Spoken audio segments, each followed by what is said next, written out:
السلام علیکم ورحمۃ اللہ وبرکاتہ۔ اردن میں گزشتہ دنوں ایک عجیب واقعہ رونما ہوا، نہایت ہی عجیب۔ ابو انس ایک نیک تاجر تھا۔ اس کا چھوٹا بھائی یونیورسٹی میں پڑھتا تھا، جس کے جملہ اخراجات ابو انس پوری کرتا۔ کچھ عرصہ بعد ابو انس کا نوجوانی میں ہی انتقال ہو گیا۔ لاواحقین میں نوجوان بیوہ اور ایک بیٹا انس رہ گیا۔ کچھ دن بعد ابو انس کا چھوٹا بھائی بھی اس کے گھر میں منتقل ہوا اور یہ آسرا دیا کہ مرحوم بھائی کی تجارت سنبھالنے کے ساتھ بیوہ اور یتیم کی کفالت بھی میں کروں گا۔ کچھ وقت تو معاملہ ٹھیک چلتا رہا، بعد میں اس کی نیت میں فتور آ گیا۔ اس نے چپکے سے ساری جائیداد اپنے نام کرائی اور راتوں رات سب کچھ فروخت کر کے امریکہ بھاگ گیا۔ پیچھے یتیم اور اس کی ماں سڑک پہ آ گئے۔ اس بدبخت نے امریکہ جا کر گاڑیوں کا کاروبار سیٹ کر دیا اور ایک گوری لڑکی سے شادی بھی کر لی۔ اس کا بزنس چمک اٹھا اور یہ ارب پتی بن گیا۔ 15 برس بعد اسے خیال آیا کہ اب وطن واپس جانا چاہیے۔ یہ سوچ کر وہ اردن آ گیا اور پھر یہیں بزنس کرنے کا ارادہ بنا۔ اس نے ام عزیزہ کے علاقے میں ایک بڑی جگہ خریدی اور اس پہ شاندار بلڈنگ بھی تعمیر کر دی۔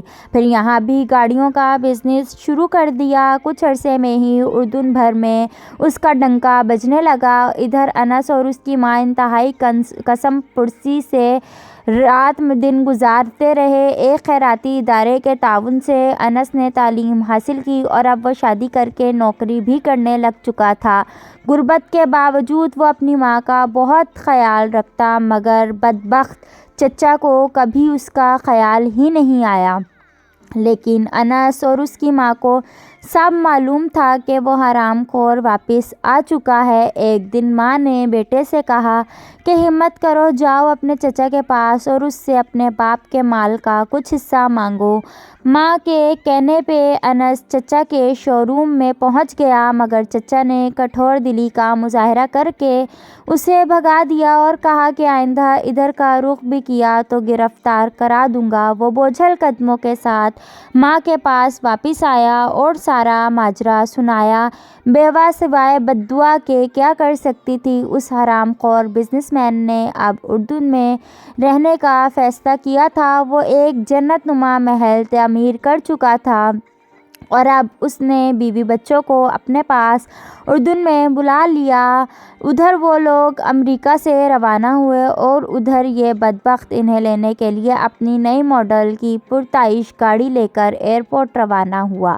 جب وہ ایئرپورٹ سے باہر نکلے تو یہ سب اس نئی گاڑی میں سوار ہو کر اپنے محل کی طرف چل پڑے۔ یہ سارا منظر دیکھ کر فرشتہ اجل ہنس رہا تھا۔ جیسے ہی ان کی گاڑی مین سڑک پر پہنچی تو ایک تیز رفتار ٹرالر نے اسے روند ڈالا اور انس کا حرام خور چچا اپنی امریکن بیوی اور دونوں بچوں کے ساتھ ٹکڑے ٹکڑے ہو گیا۔ پیچھے اس کا سوائے انس کے کوئی نہیں تھا، یہی اکلوتا وارث۔ اب اس کا محل، شو روم اور بزنس بیٹھے بٹھائے انس کی جھولی میں گر گیا۔ کیسا عجیب معاملہ ہے رب کریم کا! اس نے یتیم کے مال کو کئی گنا بڑھا کر اسے لٹا دیا۔ وہ مظلوم کی دعا ضرور سنتا ہے، اگرچہ اس کے ظاہر ہونے میں 15 برس بھی لگ جائیں۔ دوسرا یہ کہ وہ ظالم کو ڈھیل ضرور دیتا ہے، لیکن جب پکڑتا ہے تو سامان عبرت بنا کر چھوڑتا ہے۔ تیسرا یہ کہ حرام کا انجام کبھی بھی اچھا نہیں ہوتا۔ اس لیے میرے نبی کریم صلی اللہ علیہ وسلم نے فرمایا کہ مال حرام سے پلنے والے جسم کا زیادہ حقدار دوزخ ہے۔ اللہ پاک ہم سب کو حرام سے بچائے اور حلال ہی پہ اکتفا کی توفیق عطا فرمائے، آمین۔ فرینڈز، اگر اسٹوری اچھی لگے تو میرے چینل کو سبسکرائب کریں، لائک کریں، بیل آئیکن کو پریس کریں تاکہ آنے والی ہر نئی ویڈیو کی آگاہی آپ کو ملتی رہے۔ اللہ حافظ، ملتے ہیں ایک نئی ویڈیو کے ساتھ۔